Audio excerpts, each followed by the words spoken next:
welcome to Laughing Monkey Music Show. Terry Von Briss from Gravedigger. How are you? I'm fine. Thank you very much. Well, thank you for being here. I mean, it's about time I tracked you down and talked to you because I've been a fan for a long time. You've been doing this for, you just celebrated 40 plus years, right? Was it last year? 42 years now. 42, okay. Oh, that's right. 80 you started. So now you're coming on 43 years. No, it's 42. Oh, is it? No, this year is 43. Yeah, you're right. Yeah, okay. So, but amazing nonetheless. Could you imagine, like back then, you're going to be being in a metal band, your voice is strong as ever? I mean, your voice is not wavered, man. It's incredible. I think my voice went down a little bit deeper, after all these years. We're starting a tour in 3 days here in Germany. And we also doing some stuff from the older records, also from the Reaper. And if I listen to these songs, I recognize that my voice is a little bit higher than nowadays. It wasn't so full like now, but it was like a baby, And there's some different between the old Chris and the Chris from today. More of a mature, like a fine wine, Yeah. but you've always been very consistent. Like even with the band, like the production's changed, and your albums, of course, got a fuller sound. But you've always had the riffs, the power. You know what I mean? It wasn't like you guys evolved into a different band. You guys have always been solid songwriters out of the gate. Yeah, you have a new album out, 2022, Symbol of Eternity. It's pretty awesome. How are you doing tracks for that album? Are you doing a couple, a lot of it? And then going back, how are you picking songs for live music? That depends what kind of tour it is, where we play in the world, And here in Germany, we always try to bring the people, because we're playing a lot here in Germany, we try to bring the people also some older stuff, from the Reaper album, or we go back to Return of the Reaper album now. The last tour we did in 2022 was more focused to all this Scottish stuff we released, the trilogy and Fields of Blood. Which I think is fantastic. Yeah. And now with Symbol of Eternity on this tour, we're going back to the Reaper era and some older stuff too. We play Headbanging Man, Witch Hunter, Heavy Metal Breakdown, Shadows of a Moonless Night, and and also 2 new songs from the new album, and we try to get them also one from the Gravedigger album. We didn't play such a long time, nothing from this album, but it's always you can't satisfy everybody. People say, I want to hear this from Heart of Darkness, or more songs from Excalibur, So at the end, if you have a catalog for more than 20 records, it's really difficult to find the right choice for everybody. It's a good problem, though, to have that much material. Most people don't have that problem. To me, I think Tunes of War is my favorite. With Ballad of Mary is like the best. That's my favorite of all your albums. Your William Wallace album. I'm a big fan of Braveheart. I love all the albums, but to me, I think it's because the topic itself is a really good favorite for me. As a fan, the whole album itself. That is the history side of Gravedigger. Huh? I love that. That's what makes it even more fun, because it feels like the power that you guys do in your music with the history part really makes sense. It really ties it together. Yeah, it's always a pleasure to work on this kind of topics, because I'm a big fan of historical themes, topics, and I also watch like the old movies from the 60s or 50s with all the old actors, and with a lot of bling bling, And I like this kind of adventure stories in history. And I think mankind produced a lot of this stuff. So I think we have a lot of more stuff coming up for Gravedigger.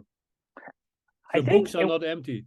No, they're not. But I think what's fun to me, what I enjoy, because the world does have these wars, but to me, the historical ones, because you're not worried about a war with people with swords. It's still not that real. Like, it's exciting, but it's not like I'm worrying about a machine gun story. Like, what I'm saying? The stories have a little bit of history, but there's still a little bit of fancy. What I mean? It's not as real, so as close to home with everything that's going on. So it's still an escape, even though it's battles. Yeah, I think the most important thing is that you have your own fascination for this kind, and the machine gun never fascinated me, and I like sword and bows and all this stuff, and never was interested in pistols or anything like that, and so that is the reason why we go back to the Middle Age centuries more than to the second or first World War, like Sabaton.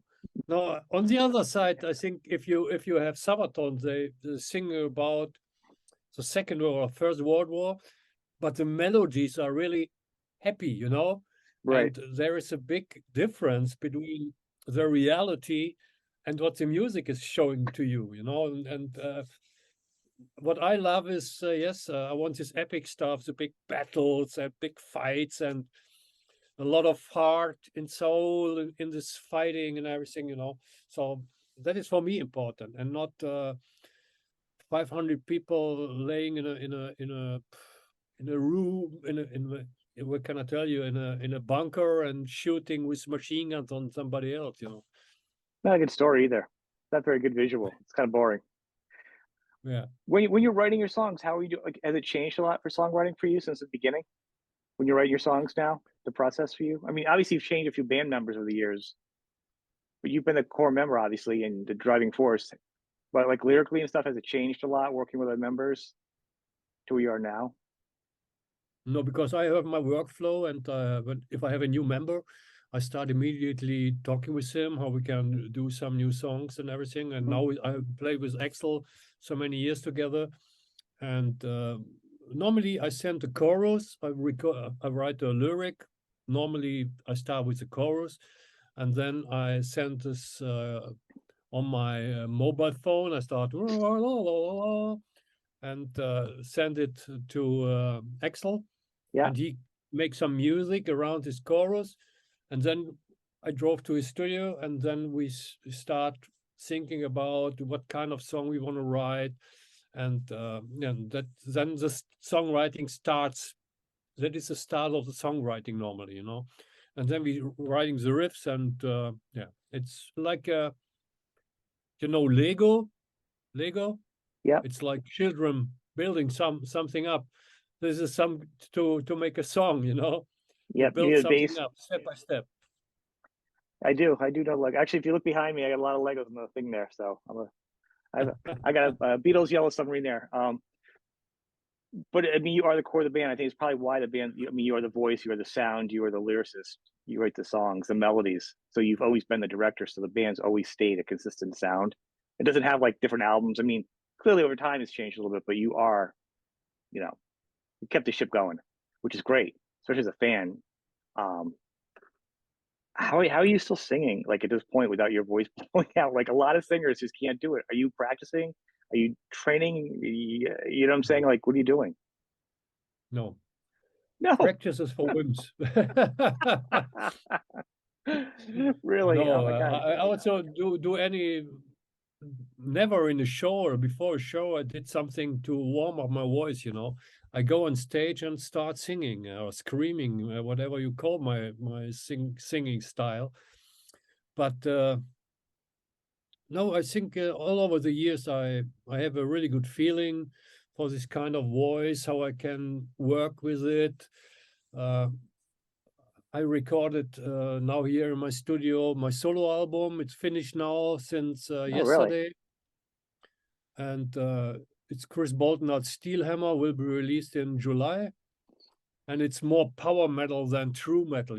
More this. Hmm. We made a good mixture between Gravedigger and Metal Church like that. Okay. It sounds different. With other members, it's Tobias Kersting and Lars Schneider from Orden Organ. They play with Yep. Orden Organ, and the drummer of Iron Savior. So, yeah, I have a lot of work, and I like to sing because I can impress myself good with singing, and I love to make heavy metal. That is the most important thing, you know. I love the energy. But you have to admit, a lot of singers that just like they take a break if they're not touring or singing or using their voice. There's a lot of singers now, so they've gotten older, their voices have gone. So the fact you can have a strong voice and you don't really do any energy, you're pretty lucky. You're one of the few. You know, it's a gift. Yeah, people ask me what you expect from life. I think my life is fulfilled with positive things, you know. Uh, to be a musician is like a gift, you know. Nobody, it's the biggest gift you ever could, beside a child, your birth, the birth of your child or something like that. But I'm so happy and that I can do it now. I'm 61 years old, and that I have the voice and create metal songs. I have my own studio. I can record the stuff. And next week, this week, we start with a tour. We play 16 days, 16 shows. It's like it's really hard, but yeah, it's fun anyway, you know. And I know that I will be exhausted after 16 shows in a row, but then I have 1 week off, and then I start writing new songs, you know. All over again. Getting ready for so actually because the album's been almost like going to 2023. Are you gonna be doing a lot more touring for this album too, though? You think Yeah, the we're rest of the doing year? this tour in Germany, and then we start in April. We go to South America, Mhm. and then we have a couple of festivals during the summertime. Yeah, and I think we start in May or in June. We start with new Gravedigger songs, with for release in 2024 again, every 2 years. Wow, that's good. That's really good. Any chance of any coming over from America in the future? I know it's hard financially for and what's going on for any bands from Europe Yeah, to come over. the key word is financially. Oh, I get it. I talk It's about that on the not show for easy. people that don't get it. I mean, the bands want to play for all their fans, but like America's got like you're looking at 5 to 10 grand per visa per band member per crew member. They get taxed when you're here for stuff you sell on top of regular stuff. I mean, it's very expensive for a band to come over here without having a big guarantee. So If the drummer is a driver from the nightliner, if he is farting, you have to pay that. that's right. But you really you get gigged on everything though. It's a harder thing to play over here.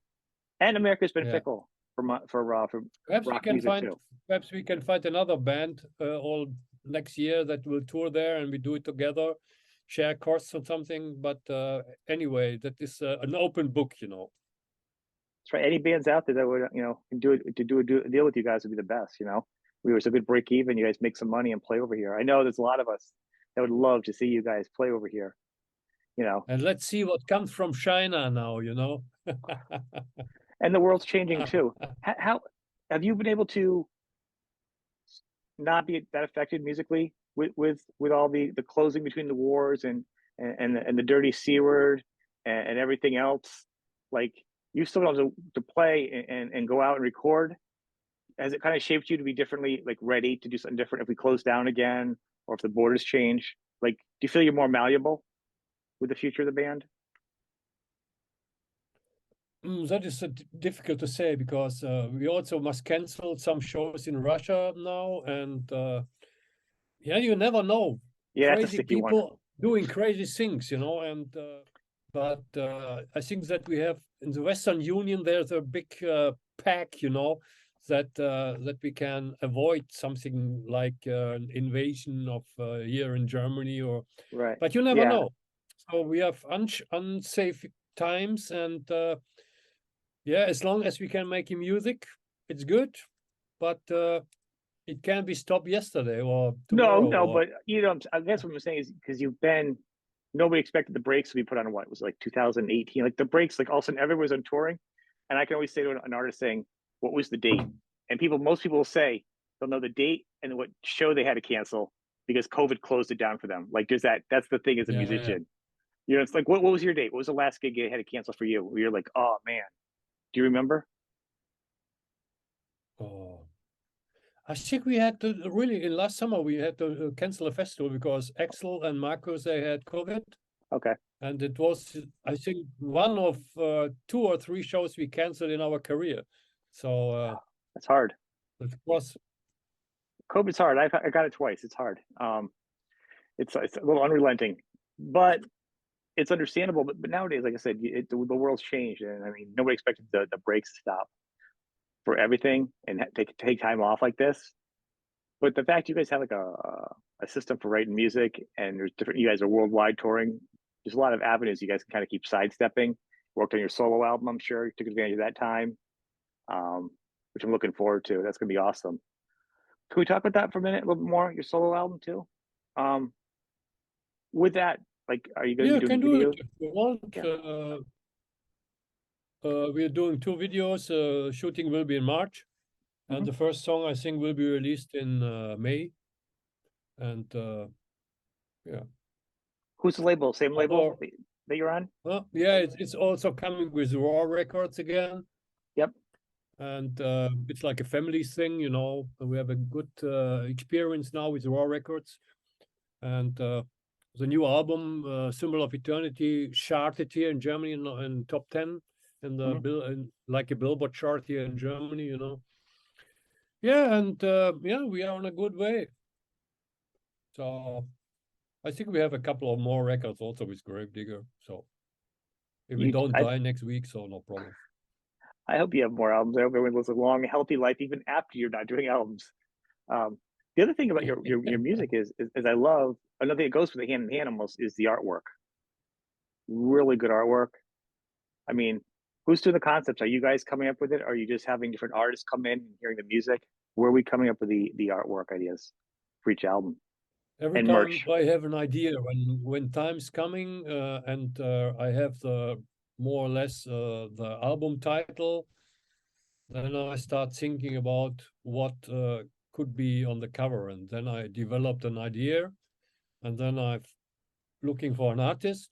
I think that the artist who did the last one is amazing, and also this guy who did a couple of Gravedigger artworks before, the guy from Hungary, is also amazing. But the German guy who did the Symbol of Eternity is really outstanding, and he did also the album, the solo album cover, and I think he will do also the next one.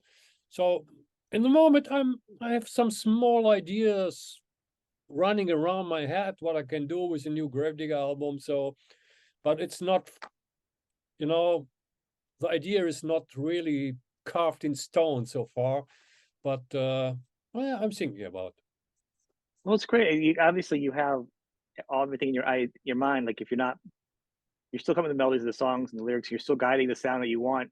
You still have the visuals of what you want, even though you're not drawing every little detail.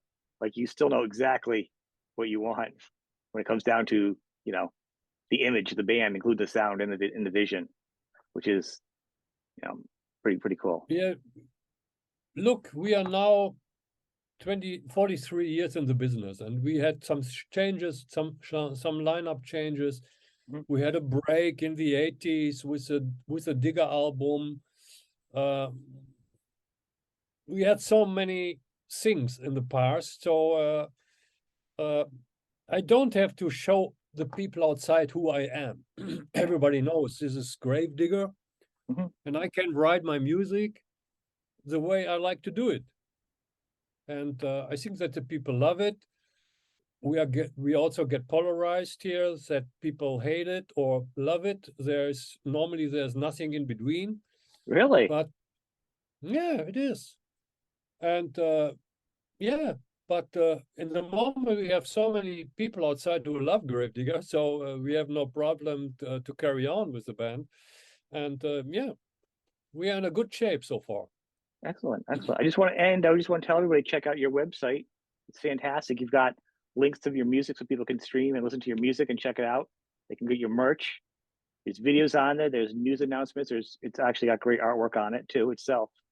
The link for your website will be underneath the show on all platforms, so people can click on it. Cool.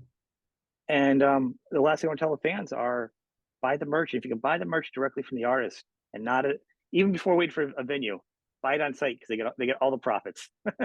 Whereas the venue will take some of the profits. Definitely. You know, don't buy our merch on Spotify. yeah, don't buy go right to the website, go to the artists. If you can buy shirts or mugs or anything, you can buy it right from the artist. Do it. I mean, if you're at a festival, it's cool to buy it, but if you have a choice, directly buying it is a better profit for the band, and the goal is to support your favorite band. So I want to thank you, For man. It's been sure. really fantastic. Thank you.